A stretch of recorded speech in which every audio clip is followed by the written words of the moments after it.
Hello everyone, কেমন আছো তোমরা সকলে? আশা করি তোমরা সকলে ভালো আছো আর আমিও খুব ভালো আছি। আজকে শীতের একটা সবজি রেসিপি নিয়ে এসেছি, ওলকপি আলু দিয়ে মটরশুঁটি দিয়ে একটা রেসিপি। আশা করি তোমাদের সকলের ভালো লাগবে, দেখতে থাকো। ফার্স্টে দেখো গ্যাসটা ধরিয়ে কড়াই বসিয়ে দিয়েছি, তারপরে কড়াইয়ে জল দিয়ে জলটাকে ভালো করে গরম করে নিয়ে ওলকপিগুলোকে দেখো আমি বক্স আকারে কেটে নিয়েছি। সেগুলোকে আমি জলের মধ্যে দিয়ে আলু দিচ্ছি, আলুও সেম ভাবে আমি কেটে নিয়েছি।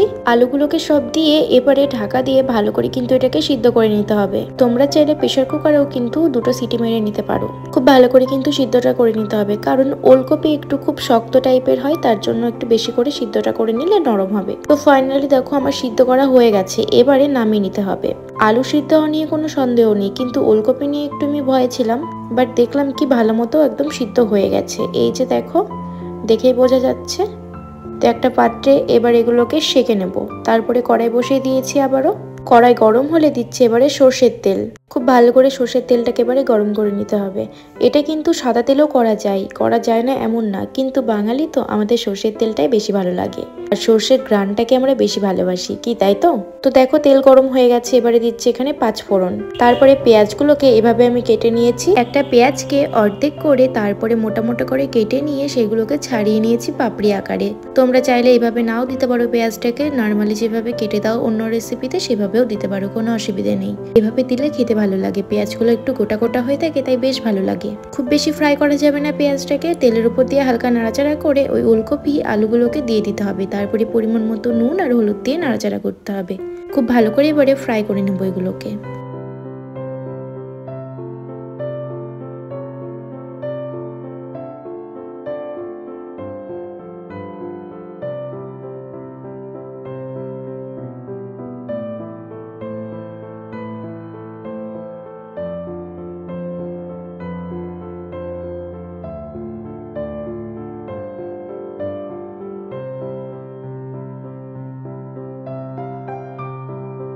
মোটামুটি ফ্রাই হয়ে গেছে, এবারে অ্যাড করবো এর মধ্যে মটরশুঁটি।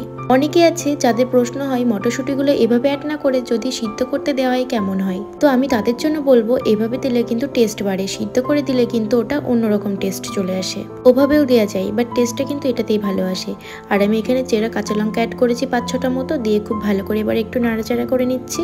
রেসিপিটা খুবই হালকা পাতলার উপরে করব বলে আমি কিন্তু এখানে চেরা লঙ্কাটা ইউজ করছি। তোমরা যদি একটু ভারী কি স্পাইসি করতে চাও তাহলে এটা বেটে দিতে পারো, কোনো অসুবিধা নেই। খুবই অল্প মশলাতে কিন্তু আমি রেসিপিটা বানাচ্ছি, আর সত্যি বলতে এই রেসিপিটা কিন্তু খুবই ভালো লাগে। শীতের এই সবজিগুলো স্পাইসি করার থেকে হালকা নর্মালের উপর করলে কিন্তু খুব ভালো লাগে খেতে। চেরা কাঁচা লঙ্কাগুলো দেওয়ার পরে এখানে অ্যাড করছি হোমমেড গরম মশলা। এর মধ্যে অনেক রকমের মশলা আছে, যেমন দারচিনি আছে, তেজপাতা, শুকনো লঙ্কা, জিরে, আরো বিভিন্ন রকমের কিন্তু হোমমেড ভাবে বানানো আছে এই পাউডার। এটা আমি সব রেসিপিতেই একটু একটু করে ইউজ করি। দোকানের রেডিমেড পাউডারের থেকে এই পাউডারগুলো খুবই সুন্দর আর খুবই স্মেল বেশি, ওই জন্য আমি বেশিরভাগ টাইমই এইগুলো ইউজ করি। যখন থাকে না তখন তো আর কিছু করার থাকে না, তখন রেডিমেড পাউডারটাই অ্যাড করতে হয়। তবে যাই হোক, তোমরা চাইলে কিন্তু নর্মাল পাউডারটাও অ্যাড করতে পারো, কোনো অসুবিধা নেই, কিংবা গোটাটাকেও বেটে দিতে পারো লাস্টে, তাতেও কোনো অসুবিধে নেই। এর আগে এই পাউডার নিয়ে কিন্তু অনেক কমেন্ট পেয়েছি, আমি অবশ্যই পাউডারটা একদিন তোমাদের শেয়ার করব। যদিও এখনো আমার শেষ হয়নি, সে কারণে দেওয়া হয়নি, অবশ্যই তবে শেষ হলে বানিয়ে দেখাবো ছোট্ট একটা ভিডিও করে। তো দেখো আমার কিন্তু ফ্রাই হয়ে গেছে কথা বলতে বলতে। এইদিকে আমি জলটাকে অ্যাড করে দিলাম পরিমাণ মতো। খুব বেশি জল দিলে কিন্তু ভালো লাগবে না, এগুলো একটু থকথকে রেসিপি হলে বেশি টেস্টি লাগে। তাই পরিমাণ মতো জল দিয়ে এবারে বেশ লং টাইম ধরে একটু ফুটিয়ে নিলে ব্যাস আমাদের রেডি হয়ে যাবে এই রেসিপিটা। আমি একটু ঢাকা দিয়ে দেবো, তাহলে কিন্তু খুব ভালো তাড়াতাড়ি ফুটে যায়। তোমরা চাইলে না দিতেও পারো, যেহেতু সিদ্ধ করা ঢাকা দেওয়া লাগে না, তাড়াতাড়ি ফুটে ওঠার জন্য আমি ঢাকাটা দিলাম, যেহেতু খাবার সময়টাও হয়ে এসেছে। তোমরা চাইলে ঢাকা না দিলেও অসুবিধে নেই।